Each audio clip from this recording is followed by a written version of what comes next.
നിങ്ങൾ perfume use ചെയ്യുന്നവരാണോ? അതിന്റെ ബോക്സിന്റെ മുകളിലുള്ള EDP, EDT നിങ്ങൾ ശ്രദ്ധിച്ചിട്ടുണ്ടാവും.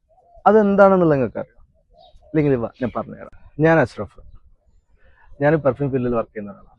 നിങ്ങൾക്ക് ഇന്ന് ഞാൻ പെർഫ്യൂമിനെ പറ്റിയിട്ടുള്ള ബേസിക് ആയിട്ടുള്ള കുറച്ച് കാര്യങ്ങൾ പറഞ്ഞുതരാം. പെർഫ്യൂം എന്ന് പറയുന്നത് ഒരു മിക്സ് ആണ്. ആൽക്കഹോളും ഓയിലും, പെർഫ്യൂം ഓയിലും കൂടി മിക്സ് ചെയ്തിട്ടുണ്ടാക്കുന്നതാണ്. EDP എന്ന് പറഞ്ഞു കഴിഞ്ഞാൽ അതിൽ ഓയിൽ കണ്ടന്റ് കൂടുതലായിരിക്കും. അതൊരു 20 മുതൽ 25% വരെ ഓയിൽ കണ്ടന്റ് കൂടുതൽ ഉള്ളതാണ് EDP. EDT എന്ന് പറയുന്നേരം അതിൽ പെർഫ്യൂമിന്റെ കണ്ടന്റ് കുറവും ആൽക്കഹോളിന്റെ കണ്ടന്റ് ജാസ്തി ആയിരിക്കും. അതിൽ EDT നമുക്ക് ഒരു 15 മുതൽ 20% വരെയാണ് അതിൽ പെർഫ്യൂമിന്റെ കണ്ടന്റ് ഉണ്ടാവും. അപ്പൊ ഈ രണ്ടും തമ്മിലുള്ള വ്യത്യാസം മെയിനായിട്ട് വരുന്ന അതിന്റെ ലോങ് ലാസ്റ്റിംഗ് ഇടയിലാണ്. അപ്പോൾ EDP എന്ന് പറയുന്നത് നമുക്ക് ഒരു 5 മുതൽ 7 മണിക്കൂർ വരെ കിട്ടും. EDT എന്ന് പറയുന്ന നേരം 3 മുതൽ ഒരു 5 മണിക്കൂറാണ് ഉണ്ടാവുള്ളൂ ലോങ് ലാസ്റ്റ്. പ്രൊജക്ഷനും സില്ലേജും എല്ലാം കുറവായിരിക്കും.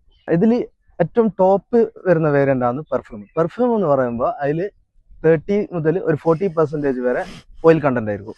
പക്ഷെ ഇതിന് വേറൊരു പ്രശ്നം കൂടിയുണ്ട്. നമ്മളിത് ഈ സാധനം യൂസ് ചെയ്യുന്ന നേരം നമ്മൾ ചില ക്ലോത്തിൽ യൂസ് ചെയ്യുമ്പോൾ അതിന്റെ ഓയിൽ കണ്ടന്റ് ജാസ്തി ആയതുകൊണ്ട് തന്നെ ആ ഓയിൽ എടുത്ത് കാണിക്കും.